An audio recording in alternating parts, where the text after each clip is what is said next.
Welcome to the culture of avoidance, how to spot the disconnects, the blind spots, and the red flags.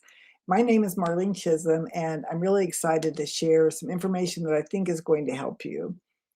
I had an insight, it was probably 2018. I had this insight, and it was from all the research, all the writing, all the working with clients that I had discovered that every big problem in an organization could be traced back to a conversation that should have happened but didn't.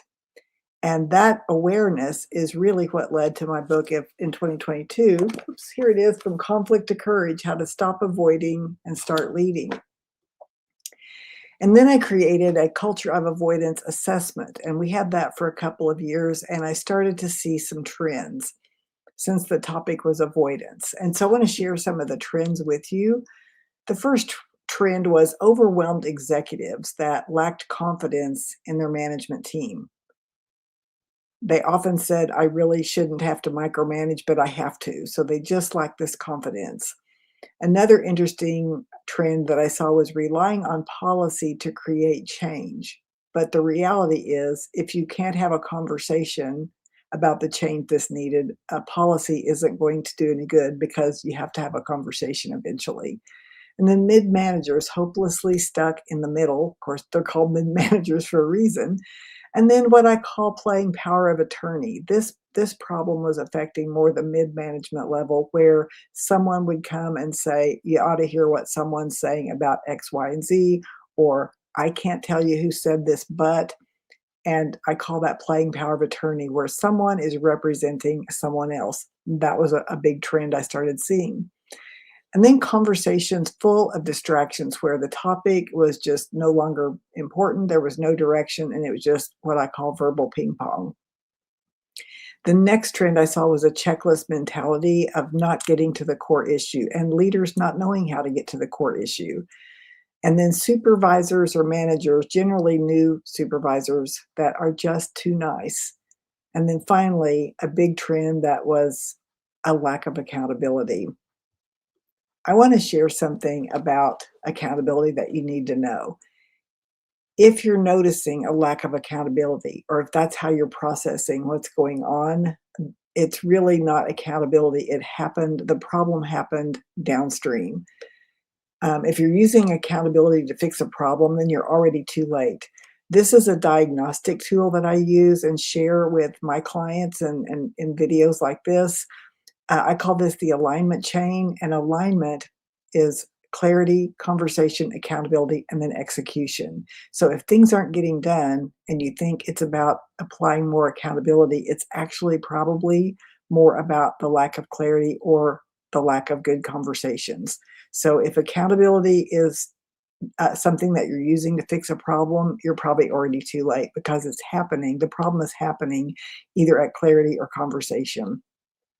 And if you want to, you can go to my website and take the accountability gap assessment. It's at marlenechism.com. If you take that assessment, it'll give you a quick snapshot of what's going on in your organization. And I'm always available for a free consult to discuss what's going on once you take the assessment.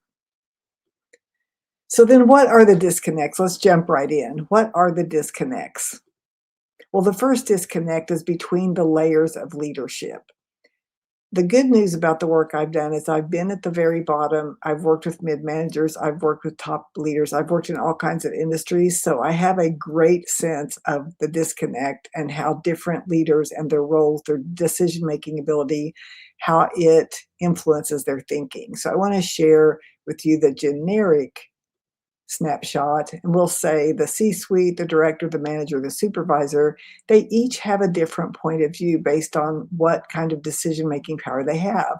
So the C-suite is, the top level is strategy, profits, vision, the higher level initiatives. The director is coming from a place of, I've gotten to this level and I feel like I'm having to micromanage sometimes, but I don't want to babysit and I shouldn't have to. Now, there's reasons for this mindset, and rightfully so, but I want to share with you the opportunity here in a moment. The manager thinks, I don't want to look incompetent because the director says I don't want to babysit. So therefore, there's no conversation going on. And then the frontline supervisor is usually asking, who am I as a leader, if they even identify with being a leader at all. Now, that's the generic titles. We all know that there's different roles and titles in different organizations. So, for example, in healthcare, it might be administrator, director of nursing, manager, charge nurse, and CNA. And as you can see, the ideas are still the same, except at the CNA level, which is the frontline level. The question is, am I a leader? There's a lack of identifying as a leader, and yet these people are actually leading by helping other people with their health, by making certain decisions, by informing the caregivers, the family members. So that's an example of the levels of in healthcare. And then, of course, just for another example, in education, you might see chancellor, provost, dean, department chair, and faculty. And the faculty might be answering the question, am I really a leader? But you are, you're leading students, you're leading lessons. And so leadership identity is a part of this piece. But here's the opportunity. So I'm going to use the generic titles again. At the C-suite level, the opportunity is modeling and supporting. In other words, do you model and support everything that you say you're about? Are you the living example of the values that are important in your organization?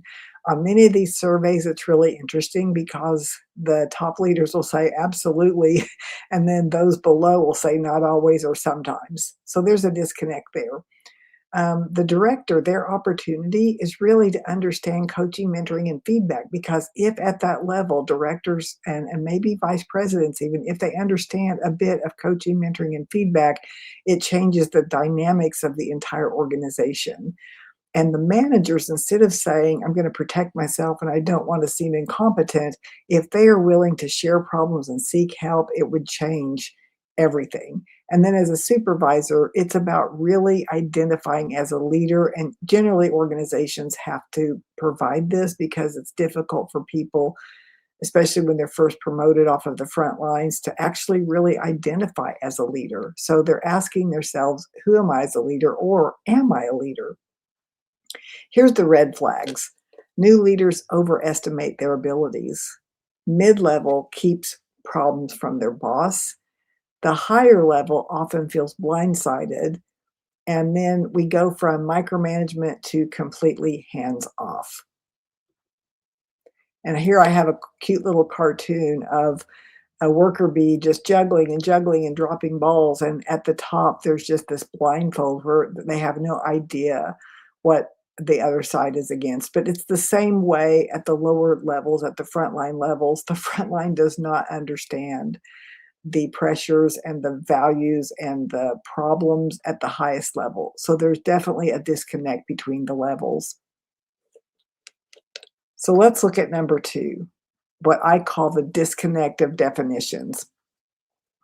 We hear the terms conflict avoidant, conflict management, and conflict resolution. A lot of my work involves clarity of distinctions. And so I notice how we use language and how we're defining different concepts that matters in how we lead. So if we look at conflict avoidance in my book, here it is again, got it right side up this time. I talk about avoiding, appeasing, and aggression. And I look at all three of those 3 A's as actual avoidance. So aggression is even avoidance, because the reason that people get aggressive is they're avoiding how it feels to actually lead with clarity and calm. It's just a coping mechanism.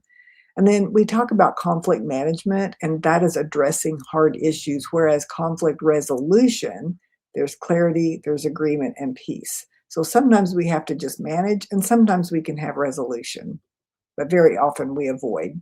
So here's the red flags. We make new policies to mitigate conflict.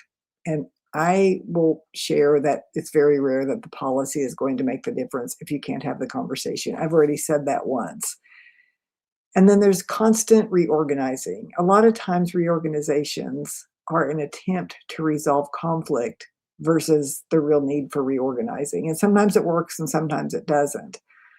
Often there's a focus on solutions before defining the root cause. An example of that is when someone, I get this quite a bit, and it's really common. I get someone that will call me and they will already have a solution. They want a workshop and 2 coaching sessions because they say the department is having a lot of friction. But often when I ask the question, I'll say, "Is it the whole department or is it 1 or 2 people?" Very often it's 1 to 2 to 3 people. It's not the whole department.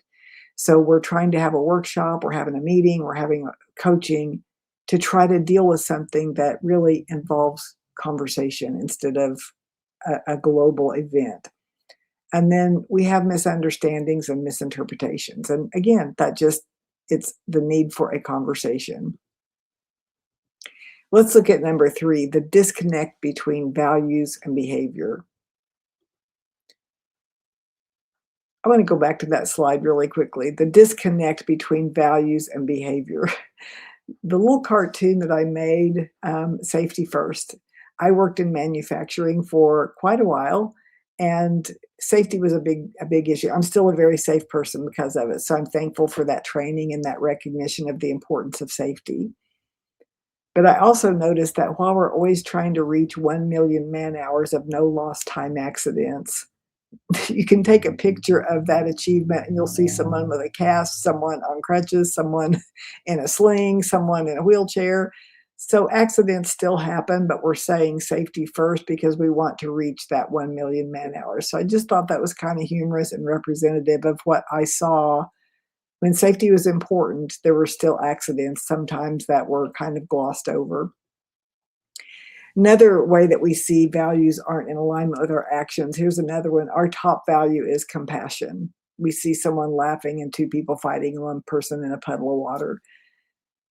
If a value is stated, but it's not lived, and there's no consequences, there's no discipline, there's no alignment between the values that we state and the way that we live and act and behave and discipline, then it's not really a value. So there's just this misalignment where we say something's important, but we don't live it. That's what's called embodiment.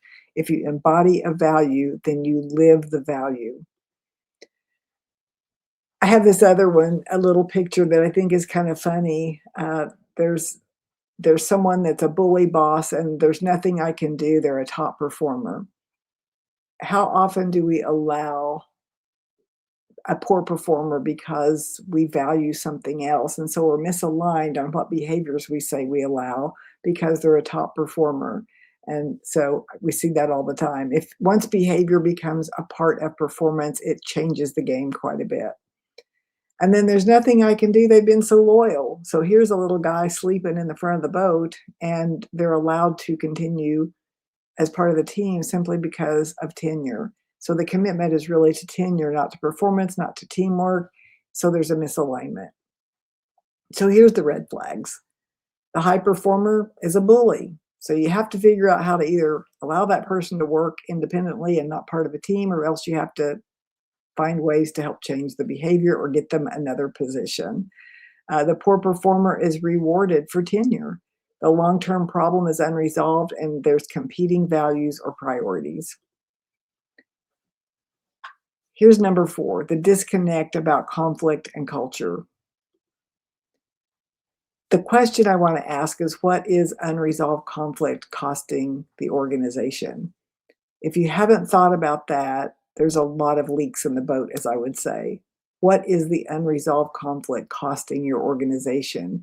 If you look at absenteeism, if you look at lost time because of project rework, if you look at how often you're navigating conflict between 2 different employees, if you start to look at the time waste, the energy drain, you'll start to see that unresolved conflict or mismanaged conflict is really costing the organization. And then underestimating the personal cost. If you just feel like you're burnout, you're drowning, there's a personal cost to not managing conflict. So think about what avoidance might be costing. If there's a conversation that you need to have but you haven't, ask yourself why. Is it because you don't know how? Is it because you're worried that you won't be supported? Is it the status quo? They've got loyalty, they've got tenure. Ask yourself what that's costing you to avoid that issue. Here's a thing that I see all the time. We invested 6 figures in the training, but it didn't work. So why? Well, it was a single faceted training, perhaps. It was a one and done, and there was no coaching. And it was, I often say, get a clown and a pizza party. That would have been more effective because the training wasn't reinforced.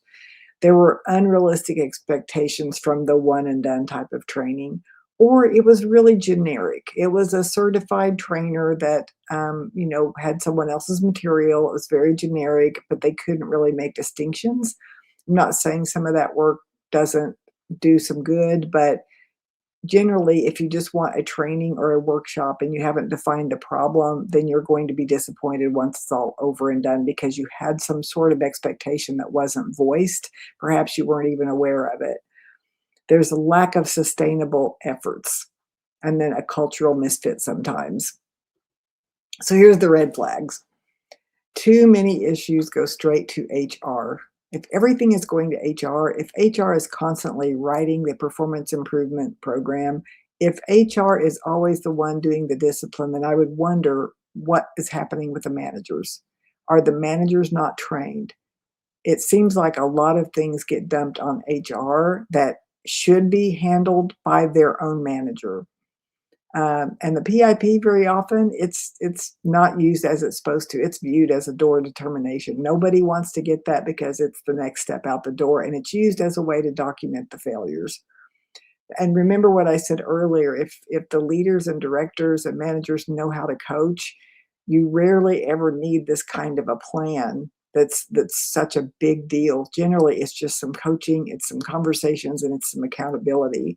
But we have conversations with no real follow-up, no accountability. And very often, as I said, the very top level isn't walking the talk, so we don't have good role models.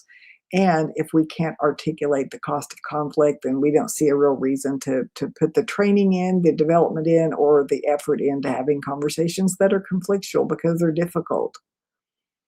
Here's just a little funny example of we need a PIP, and there's a person that has way too much to do, not enough resources, and yet there's someone sitting back and judging. So that's one of the disconnects of we just don't realize sometimes we're not giving the resources to set people up for success. So in ending, I just want to say that if the problem looks like it's accountability, it's generally a lack of clarity or it's a lack of good conversation because accountability comes, it's part of the execution. It's part of execution, it's part of the alignment chain. But if you're trying to fix things with accountability, it's probably too late. So I often say if you want to change the culture, you have to change the conversation, and you won't change the conversation without that awareness and without that clarity. If you're interested in talking with me further, you can reach out at marlenechism.com or you can find me on LinkedIn.